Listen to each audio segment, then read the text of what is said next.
Bismillahirrahmanirrahim. Wassalatu wassalam ala rasulillah. Je commence au nom d'Allah le tout miséricordieux, le très miséricordieux. Que la paix soit sur le prophète Muhammad sallallahu alayhi wa sallam, sur ses femmes, ses enfants, ses compagnons respectifs. Et que la paix soit sur nous-mêmes qui sommes en train d'emboîter ses pas jusqu'au jour de la résurrection. Chers téléspectateurs, le mois de Ramadan, le mois béni est déjà parti. Mais nous devons continuer avec l'adoration. Qu'Allah subhanahu wa ta'ala accepte nos aumônes. Qu'Allah subhanahu wa ta'ala accepte nos jeûnes. Qu'Allah subhanahu wa ta'ala accepte nos veillées nocturnes.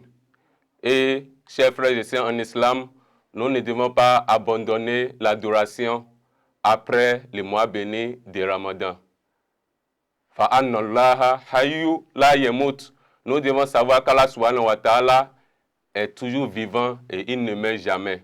C'est pourquoi Allah subhanahu wa ta'ala dit dans la sourate Al-Hijr, sourate numéro 15, verset 99, Allah subhanahu wa ta'ala dit Wa'budu rabbaka hatta ya'tiyaka al-yaqin.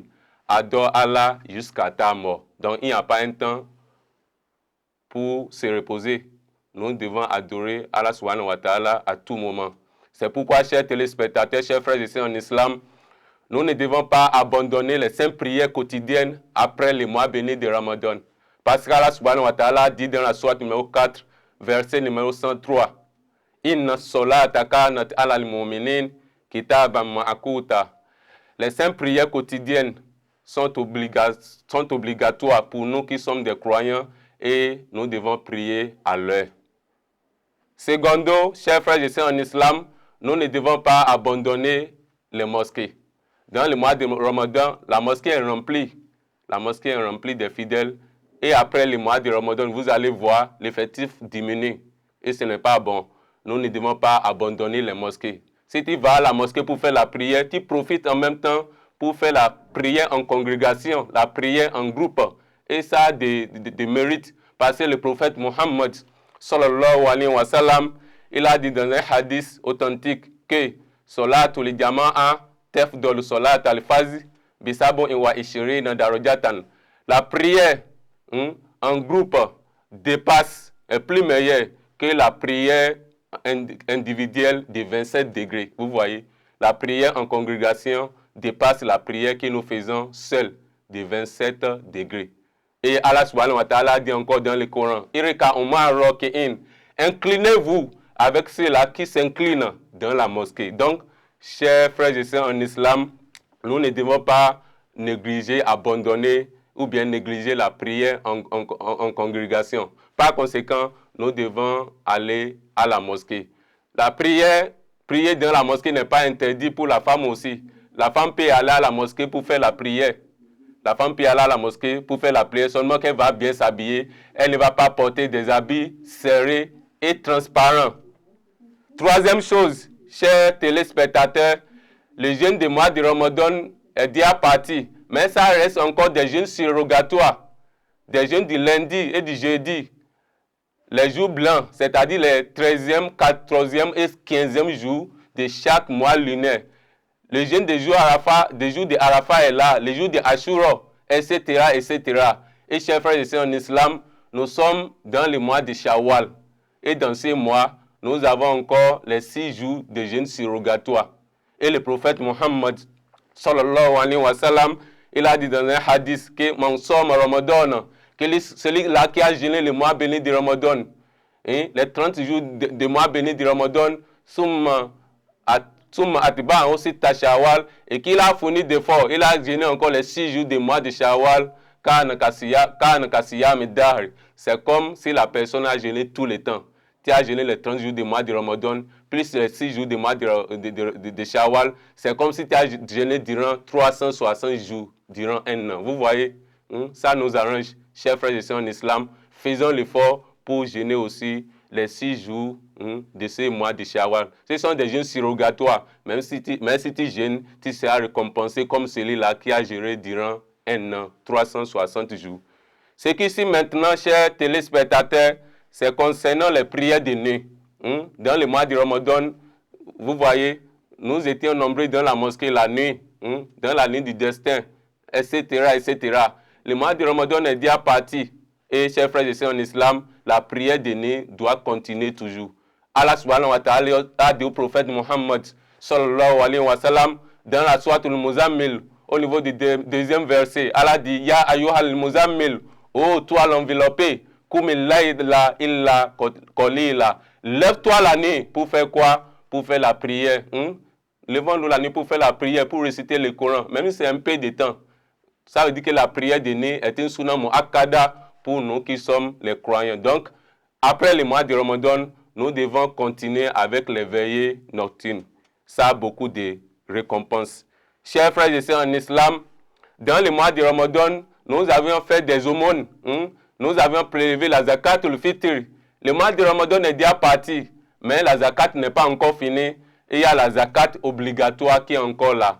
Comme l'a dit le prophète Muhammad sallallahu alayhi wa sallam, il a dit que l'islam est basé sur 5 piliers. Et parmi les 5 piliers, nous avons l'État ou zakat, l'impôt légal, la zakat obligatoire. Et il y a encore des aumônes volontaires. Il faut nourrir les orphelins, il faut nourrir les nécessités. Quelqu'un est venu à toi, j'ai besoin de 50 000 francs, je n'ai pas trouvé à manger. Il faut l'aider, même si ce n'est pas dans le mois béni du Ramadan, il faut toujours aider les gens. Il faut continuer avec la générosité. Allah subhanahu wa ta'ala va te récompenser. Ce qui ici encore, chers frères et sœurs en islam, c'est concernant la lecture du glorieux Coran. Dans le mois de Ramadan, d'autres ont fini 2 Corans, 3, 4, d'autres ont fait 5. Dans le mois, on a beaucoup fait dans le mois de Ramadan. Allah subhanahu wa ta'ala va nous... Mais le mois de Ramadan est déjà parti. Nous devons continuer encore avec la lecture du glorieux Coran. Pas seulement dans le mois de Ramadan, non.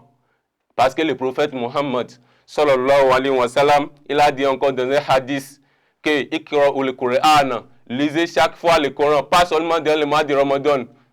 Il faut être constant dans la lecture du glorieux Coran. Fa innahu yati yawmal qiyamah shafi'an li ashabi, parce que le Coran va nous défendre le jour de la résurrection. Si tu lis le Coran va intercéder en ta faveur. Le Coran va demander pardon pour toi le jour de la résurrection. Si Allah t'a destiné l'enfer, le Coran peut te défendre et Allah subhanahu wa ta'ala va t'accorder le paradis. C'est pourquoi c'est bon, chers frères et sœurs en islam, de ne pas abandonner la lecture du glorieux Coran après le mois béni de Ramadan. Et ce qui ici encore concernant les femmes, dans le mois de Ramadan, les femmes portaient des hijabs. Masha'Allah, vous voyez, la mosquée était remplie de fidèles, des femmes, tout le monde portait des hijabs. Et après le mois de Ramadan, en sortant, il va porter des hijabs. La réponse, oui ou non, seul Allah sait. Donc, chers fidèles musulmans, il faut porter le hijab après le mois béni de Ramadan. Parce qu'Allah subhanahu wa ta'ala dit dans le Coran, dans la sourate numéro 33, verset 59, Allah subhanahu wa ta'ala a dit Zalika adina an yurafna fala yuzain. Zalika adina an yurafna. C'est avec le hijab qui va vous reconnaître comme la femme musulmane. C'est le hijab qui est votre logo, le voile. Fala yuzain. Et si vous portez le voile, le hijab, les gens ne vont pas vous faire du mal. Personne ne va pas vous offenser. Donc, tu portes hijab, c'est pour le bien-être de toi-même. Et Allah subhanahu wa ta'ala va te récompenser. Et ce qui, chers frères et sœurs en islam, nous devons éviter l'orgueil après le mois béni du Ramadan. Parce qu'il y a des choses qui gâtent le monde. Les mauvais comportements, l'ostentation. Allah subhanahu wa ta'ala dit dans le Coran, dans la sourate al-Baqarah, Allah dit Ya ayyuhal lezina amanu, oh vous qui avez la foi, la tubutilu sadaqatikum binimanni wal aza. Ne gâtez pas vos aumônes avec binimanni, avec l'ostentation, l'orgueil, wal aza, et avec des propos désobligeants, avec des mauvaises paroles, des mauvais comportements. Exemple, tu as aidé quelqu'un dans le mois béni du Ramadan, peut-être il a donné à manger, ou bien la zakat ou le fiti, peut-être il a même acheté des pains pour fêter. Et après le mois de Ramadan, tu l'as croisé sur la voie. La personne ne t'a pas salué. Et tu as dit, toi, tu ne m'as pas vu, tu m'as vu, tu ne m'as pas salué. C'est comme ça en fait. Tu m'as vu, tu ne peux pas me saluer avec tout ce qui était fait dans le mois de Ramadan. Tu as déjà oublié que c'est grâce à moi, tu as pu remplir le jeûne. Tu as déjà oublié que c'est grâce à moi, tu as pu jeûner le mois béni de Ramadan. Tu avais problème de 20 000. Je t'avais donné, non? et tu ne peux pas me saler avec tout ce que je t'ai fait. Tu as dit oublié, c'est moi qui t'avais acheté pain pour fêter Al-Fitr. Oh, tu n'as pas un bon comportement. Et il va commencer par te faire des reproches. Il y a des gens comme ça. Ils vont te faire du bien. Si tu as fait une faute comme ça, ils vont commencer par te faire des reproches. Si tu fais ça, tu es en train de gâter. Parce que des choses comme ça anéantissent, voilà, anéantissent la récompense de l'aumône. Chers frères et sœurs en islam, si tu as fait du bien à quelqu'un, il ne faut pas rappeler. Même si la personne t'a offensé, il a des mauvais comptes, il faut le laisser, la laisser du moins. Il ne faut pas rappeler ce que tu as fait comme du bien. Parce que ça gâte l'aumône. Chers frères et sœurs en islam, si après le mois de Ramadan, nous désobéissons à Allah subhanahu wa ta'ala, nous continuons avec l'ostentation, l'orgueil, nous sommes comparables à une femme qu'Allah subhanahu wa ta'ala a raconté son histoire dans la sourate numéro 16, verset 92. Je vais vous raconter l'histoire de la femme. La femme là, elle vivait à la Mecque, elle était tisserante. Et elle est restée assise, elle est en train de tisser les pains quoi. Un peu. Elle est restée là, elle a duré, elle a pris tout son temps pour tisser les pains. Et quand elle a fini de tisser les pains là, il y a les gens qui passaient quoi, pour dire, c'est des jolis pains, hein, qui a fait ça? Masha'Allah, c'est très joli, hein. Et les gens l'appréciaient. C'est très joli.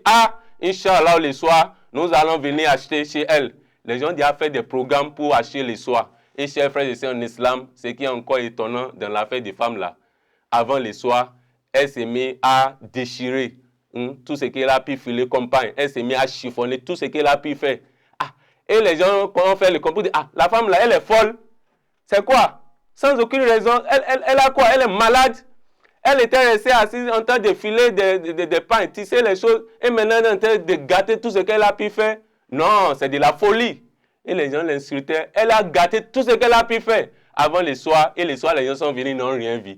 Et le lendemain encore, elle a fait la même chose. Vous voyez, c'est pourquoi Allah nous a dit dans le Coran, dans la sourate numéro 16, verset numéro 92, Allah dit, Wala tekunu kaleti nokodot gazlaha mimbadi kuwatin ankasa. Ne soyez pas comme la femme là. La femme qui avait tissé ses pains, ses tissus, et à la fin, elle s'est mise à chiffonner ça encore. Ne soyez pas comme elle. Qu'Allah subhanahu wa ta'ala nous aide, qu'Allah nous guide sur les doigts. Pour finir, chers téléspectateurs, tout ce que je suis en train de dire depuis là, c'est pour le bien-être de nous tous. C'est pour notre réussite. C'est pourquoi Allah subhanahu wa ta'ala dit dans le Coran, dans la sourate numéro 22, verset 117, Allah dit, Ya ayyuhal lezina amanu, oh vous qui aviez la foi, irka'un, inclinez-vous dans la mosquée, wasjudu, prosternez-vous, wa'budu rabbakum, adorez votre Seigneur, et faites du bien, la'allakum tuflihun. Peut-être vous allez réussir dans la vie ici-bas et dans l'au-delà. Ça veut dire quoi? C'est dans l'adoration que se trouve notre réussite. Subhana rabbika rabbil izzati amma yasifun wa salamu ala al-mursalin walhamdulillahi rabbil alamin.